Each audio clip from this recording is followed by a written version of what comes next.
A lot of speculation, but no official word just yet. The New York Times identifies the author of this piece as a senior official in the Trump administration. There has been a lot of speculation, particularly online, on Twitter, places like that, people harping on specific words to try and identify who authored this op-ed. The vice president's deputy chief of staff seemed to address some of that speculation, tweeting this morning. The vice president puts his name on his op-eds. The New York Times should be ashamed, and so should the person who wrote the false, illogical, and gutless op-ed.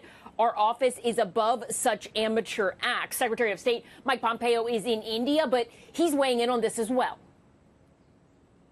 I find the media's efforts in this regard to undermine this administration incredibly disturbing. And I'll answer your other question directly, because I know someone will say, gosh, you didn't answer the question. It's not mine. The president is questioning whether or not the source exists and says if they do, the Times must, for national security purposes, turn him or her over to the government. On Capitol Hill, lawmakers on the left and right agree with the president in part. They want to know who wrote this, but they want to know for different reasons. All these people surrounding the president who are saving this country from the president should just step up, put their names out there. This man is a coward. If it's a man or woman, or if it really someone? I agree with the president.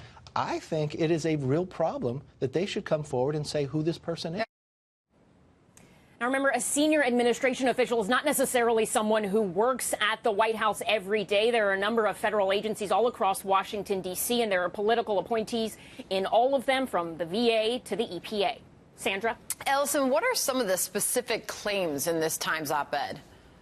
A big one is that the president lacks morals. This author claims that there's somewhat of a resistance among many senior officials within this administration who, in their words, are working diligently from within to frustrate parts of President Trump's agenda and his worst inclinations. The unnamed author says that they and other like-minded individuals want the administration to succeed and think that many of its policies have already made America safer and more prosperous, but that those successes have come despite, not because of, the president's leadership style, which is impetuous, adversarial, petty, and ineffective.